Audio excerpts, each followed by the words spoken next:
गरुड़ पुराण दूसरा अध्याय।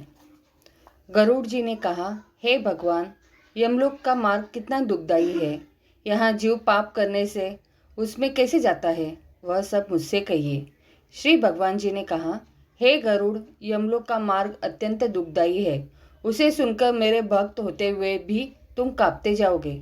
उस यमलोक में वृक्षों की छाया नहीं है जहाँ जीव विश्राम ले सके, और न तो वहाँ अन्न आदि है जिसे जीव के प्राण का निर्वाह हो सके। न तो वहाँ कहीं जल दिखाई देता है जिसे अति प्यासा प्राणी पी सके।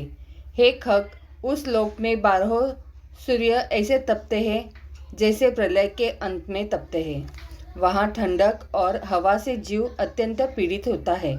कहीं बड़े बड़े विषैले सांपों के कटाया जाता है, कहीं कहीं कांटों से बिंधाया जाया है, कहीं कहीं घोर सिंह, व्याघ्र और कुत्तों से खाया जाता है, कहीं बिच्छुओं से कटवाया जाता है और कहीं अग्नि से जलाया जाता है। इसके बाद इस 80 पत्र वन है जिसका विस्तार 2000 योजन का है। वह वन कौवा, गीद, उल्लूक और शहद की मक्खियों में भरा है। जब वन के चारों ओर दाविघ्न लगी रहती है, जब डंस युक्त मक्खियों काटने से तथा अग्नि की गर्मी से वह जीव वृक्ष के नीचे जाता है, तब तलवार के समान चोखे उन वृक्षों के पत्तों से उसका शरीर छिन्न भिन्न हो जाता है। कहीं अंधेरे कुएं में गिराया जाता है, कहीं पर्वत पर से नीचे गिराया जाता है, कहीं छुरों की धार के समान तीक्ष्ण मार्ग पर चलाया जाता है और कहीं कहीं किलों के ऊपर से चलाया जाता है। कहीं अंधकार युक्त गुफाओं में, कहीं जल में, कहीं जोग भरे कीचड़ में गिराया जाता है और जोकों से कटाया जाता है। कहीं जलती हुई कीच में गिराया जाता है, कहीं जलते हुए बालू में चलाया जाता है, कहीं तांबे के समान जलती हुई पृथ्वी पर और कहीं अड़गार समूह में झोंका जाता है, कहीं धुएं से व्याप्त मार्ग में चलाया जाता है। कहीं पर आग की वर्षा, कहीं पत्थर के टुकड़ों की वर्षा, कहीं रक्त की वर्षा और कहीं गर्म जल की वर्षा होती है। कहीं खारे कीचड़ की वर्षा होती है, कहीं पर बड़ी घोर गुफाएं हैं, कहीं कंदकारा में घुसाया जाता है जिसमें बहुत ही गहरा अंधकार है, और कहीं दुख से चढ़ने योग्य शिलाएं हैं। कहीं पीप तथा रक्त से भरे, कहीं विष्ठा से भरे कुंड है जिसमें रहना पड़ता है। मध्य मार्ग में एक वैतरणी नाम की घोर नदी है जिसकी वार्ता सुनने रोमांच हो जाता है। वह नदी 100 योजन चौड़ी है, जिसमें पीव रक्त भरा हुआ है, जिसमें रक्त, मांस और पीव के कीचड़ भरे हैं, जो बड़ी गहरी है तथा बड़े दुख से पार होने योग्य है, जिसमें केश की सेवार है और जो बड़े बड़े घड़ियालों से पूर्ण है। इसमें मांस खाने वाले सैकड़ों प्रकार के पक्षियों का निवास है। हे गरुड़, जैसे आग की ज्वाला से तप्त हो कड़ाह में घी खोलता है, उसी प्रकार पापी को आया देखकर उस नदी का जल खोलता है, और वह चारों ओर सुई के समान मुख वाले कीड़ों से युक्त है। वज्र के समान चोंच वाले गिद्ध और कौवों से युक्त वह नदी व्याप्त है, और सुइस, घड़ियाल, मगर, जोंक, मछली, कछुआ तथा अन्य मांस भक्षक जलचरों से वह भरी है। उस नदी में छोड़ा गया पापी जीव अत्यंत रोता है। हे भाई, हे पुत्र, हे पिता आदि शब्द बारंबार पुकारता है। जब वह पापी जीव भूख प्यास से पीड़ित होता है, तब उसे वही रुधिर और मांस पीने और खाने को मिलता है। वह नदी रक्तपूर्ण तथा फैन से युक्त है। महाघोर गरजती हुई भयदायक उस नदी को देखने मात्र से वह पापी मनुष्य मूर्छित हो जाता है। उसमें अनेक प्रकार के सर्प और बिच्छू भरे हैं। उसमें गिरे हुए प्राणी की रक्षा करने वाला कोई नहीं रहता। वह पापी नदी के सैकड़ों हजारों भंवरों को पकड़कर नीचे पाताल को जाता है, फिर क्षण भर में ऊपर को आता है। हे गरुड़, पापी जीवों के पतन के लिए ही यह नदी बनाई गई है। ऐसी कठोर और अत्यंत दुख को देने वाली नदी का आर पार भी नहीं दिखाई देता है। इस प्रकार यम के मार्ग में अनेक प्रकार के दुखों को भोगते हुए रोता चिल्लाता हुआ प्राणी यमलोक को जाता है। किसी का फांसी में बांधकर, किसी को अंकुश से खींचकर, किसी को शस्त्रों से छेदते हुए यमदूत पापियों को यमलोक ले जाते हैं। यमदूत किसी को नाक में डोरी लगाकर, किसी को कान में डोरी डालकर, किसी को कालापाश में बांधकर, किसी को कौवों के समान खींचते हुए पापियों को यमलोक ले जाते हैं। गर्दन, भुजा, पैर में सिकड़ बांधकर उन पर लोहे का भाग लादकर उनको रास्ते में चलने को कहते हैं। भयानक यमदूत मुदगर से मारते हैं। वह पापी और दुखी जीव मुंह से रुधिर गिरता है और फिर उसी को खाता है। फिर अपने किए हुए कर्मों को सोचता तथा ग्लानि करता है और अनेक प्रकार के दुखों को भोगता हुआ यमलोक जाता है। वह अज्ञानी यम मार्ग में जाता हुआ हाँ पुत्र, हाँ पौत्र ऐसा कहकर विलाप करता हुआ संतप्त होता है। मन में सोचता है कि बड़े पुण्य से मनुष्य जन्म मिलता है, उसको पाकर मैंने कुछ भी धर्म नहीं किया, न तो कुछ दान किया, न तो अग्नि में हवन किया, न तपस्या की और न देवताओं की पूजन किया, न तो सविधि तीर्थों की सेवा की।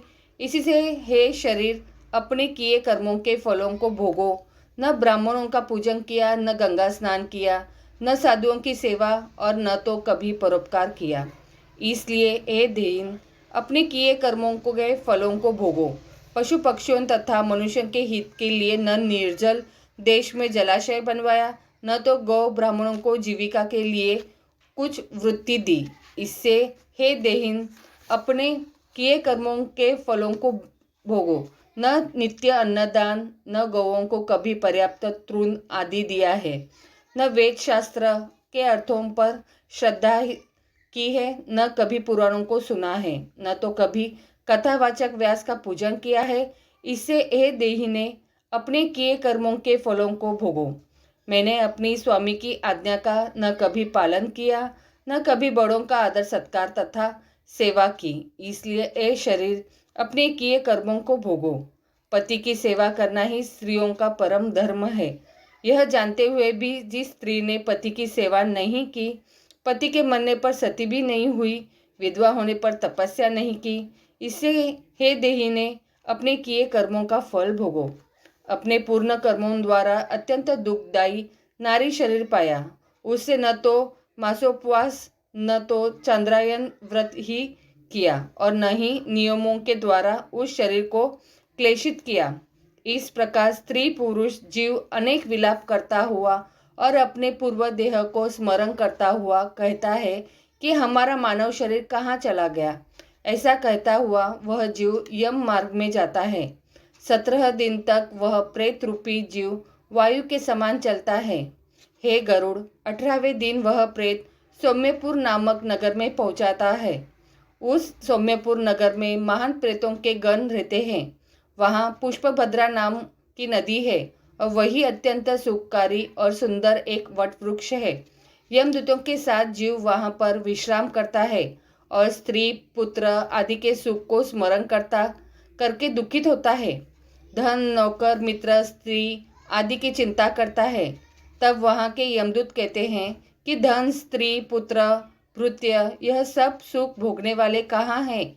हे मूर्खों, अपने किए कर्मों के फल को भोगते हुए आदि का काल के मार्ग पर चलो।